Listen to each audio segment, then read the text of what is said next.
Tinitingnan ko po yung mga version ng talata na aking nababasa po. Iba-iba po kasi yung word, kagaya po dito sa binasa ko po.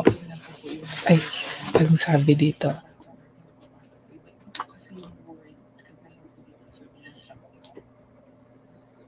Sabi po dito sa Isaiah chapter 26 verse 4, sabi dito, trust in the Lord from eternity and to eternity. For with Yah Adonai, the Lord God, He formed universes. He formed, ang sabi po dito, no? Then, hindi ko alam kung anong version ito. Then, dito sa King James, tinignan ko po. Isaiah chapter 26 verse 4, ang sabi, trust ye in the Lord forever, for in the Lord Jehovah is everlasting strength. Magkaiba po ang kanilang word. Kaya hindi po iba yung ating mauunawaan, di ba?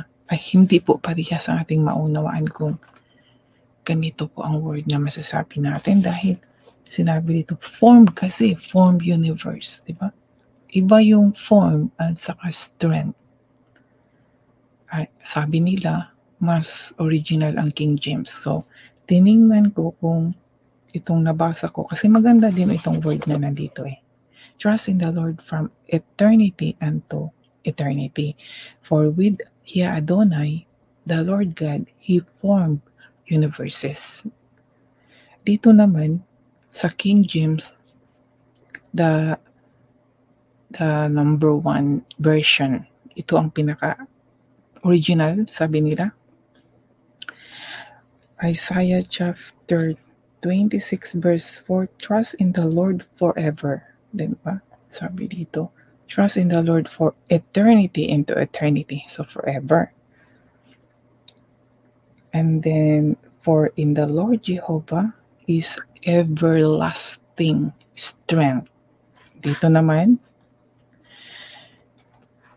with Yah Adonai, Jehovah Adonai ay the same, the name of the Lord God, He formed universes. Di ba magkaiba mga kaibigan? Kaya kailangan talaga natin na may ibang version tayo para malaman natin, well, in my faith, God formed everything, belongs everything to Him, and He is our strength. And then, sa Tagalog, tiningnan ko rin kung ano sa Tagalog para mas maunawaan natin. Isaiah chapter 26 verse 4. Sabi dito, magtiwala kayo lagi sa Panginoon dahil siya ang ating bato na kanluran magpakailanman. Yan po ang sa Tagalog. Magkaiba-iba no kung ating maunawaan, kung ating unawain po.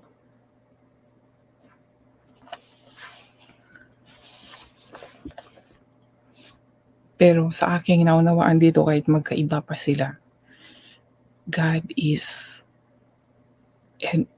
everything belongs to Him. Yan lang po ang pagkakaalam ko, ang ating lakas, ang lahat na nandito po sa mundong ito, sa Kanya. Actually, ang binasa ko, itong tungkol po sa mind, no? About spirit din naman, di ba? Dahil kailangan natin, naano ko na, ito nga, ang word talaga ng Panginoon ay ang susi po talaga. Dahil kung wala po tayong kaalaman, no? Wala. Kagaya ng sabi dito, the word of God or the law is the hidden secrets of the master's mind. Sa ating pong mind, mga kaibigan. Kaya kailangan natin magbasa sa salita ng Panginoon. Amazing po mga kaibigan. Kaya nung binasa ko dito, na-touch po talaga ako. Dito po sa Salmo. Itong sa Salmo, di ba? Salmo chapter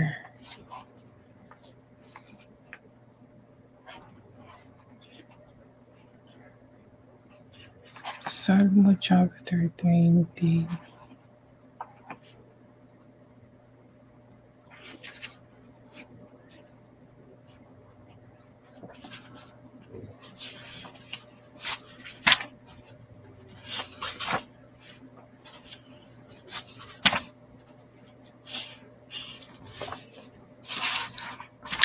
Chapter 104.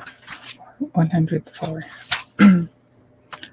104 pa yun.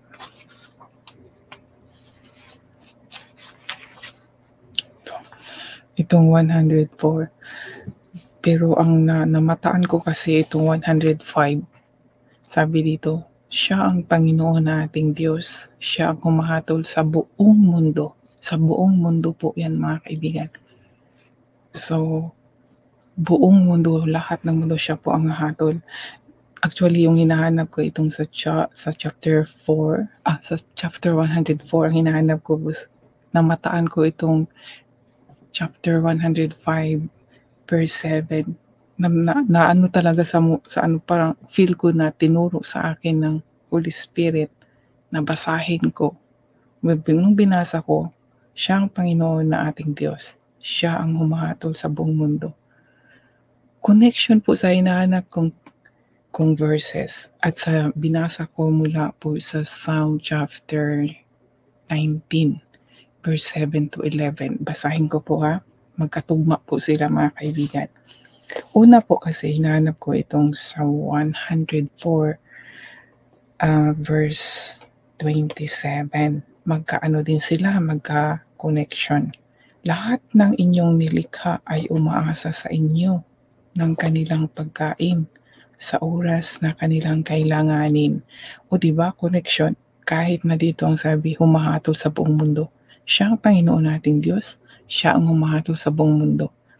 At lahat ng inyong nilikha ay umaasa sa inyo na ng kanilang pagkain sa oras ng kanilang kailanganin. Then sa 28, binibigyan nyo sila ng pagkain at kinakain nila ito at sila ay nabubusog. So, ito po yung pinagbulay-bulay ko so naunawaan ko sa sinabi dito na lahat ng inyong nilikha, hindi lang po ito sa tao, mga kaibigan. Kasi lahat ng nilikha ano ba yung lahat na nilikha ng Panginoon sa buong mundo? Di ba kasama na yung mga hayop, yung mga nasa dagat, mga insekto, mga tanim. Siya ang nag-provide lahat, kahit yung tanim, hindi man kumakain ng kagaya ng kinakain natin. Pero kailangan din niyang kumain sa pamagitan po ng tubig, ulan, di ba? Sino ang nag-provide niyan? Ang Panginoon pa rin, kasi kung hindi siya magpapaulan, lahat ng mga tanim ay mga matay. Kaya di ba, mga kaibigan, amazing ang Panginoon. Nangingilabot ako, mga kaibigan, no? Habang nagsasalita ako. Talagang nakaka-amaze talaga. Yung binasa ko, natatouch ako dito sa totoo lang napaiyak talaga ako na Lord, dapat ka talagang purihin. Yan po, mga kaibigan. And then dito po sa Salmo chapter 19, maganda din po. Connection din po siya sa aking binasa na nakaka-amaze, sabi dito. Tungkol po sa kautusan, di ba? Na yung law, kagaya dito na the law is the hidden secrets of our master's mind, sa ating mind. Kasi kung hindi natin ito alam, ang salita ng Diyos, wala yung mind natin, wala tayong pangunawa. Kaya doon talaga ako na kailangan talaga natin magbasa. Hindi tayo maging mangmang. Hindi lang puro sa mga spiritual na bagay, kahit na dito sa mundo na ating kinagalawan, mga kaibigan. Hindi lang sa both, lahat po ang salita ng Diyos. Yan po ang sabi sa Salmo chapter 19, verse 7 hanggang 11 po. Ang kautusan ng Panginoon ay walang kamalian. Ito ay nagbibigay sa atin ng bagong kalakasan. Ang mga turo ng Panginoon ay mapagkakatiwalaan at nagbibigay karunungan sa mga walang kaalaman. Ang mga tuntunin ng Panginoon ay tama at sa puso'y nagbibigay kagalakan. Ang mga utos ng Panginoon ay malinaw at nagbibigay liwanag sa kaisipan. Our Master's Mind. Ang pagkatakot sa Panginoon ay nagpapadalisay sa puso, mananatili ito magpakailanman. Ang mga ito'y higit pa kaysa purong ginto at mas matamis pa kaysa pulot putyukan. Ang inyong mga utos, Panginoon, ang nagbibigay babala sa akin sa inyong lingkod. May dakilang gantimpala kapag sinusunod. Amazing, mga kaibigan. Kaya sa naunawaan ko po itong salita ng Panginoon ay para po sa ating kabutihan. Malalaman natin ang tama at mali, and then pag susundin natin siya, magagalak ang Panginoon at bibigyan tayo ng gantimpala. Ayaw lang talaga ng Panginoon nang gumawa tayo ng mga kamalian, kasalanan ba, mga kaibigan. Kung 'di ba nasa po ako, Old Testament po yung basa ko. Tungkol po dun sa Israelite. Sa akin pong naunawaan sa kanila, lagi po silang tumatalikod pag wala ng leader na magdadala sa kanila. Pag nawawala pa sila, naliligaw sila, mga kaibigan. Kaya lagi silang natitipas, at sila kulang yung kanilang pananampalataya sa kanilang Diyos, sa ating Diyos.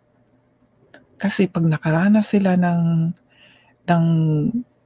magandang buhay, ayun na, nawawala na sila.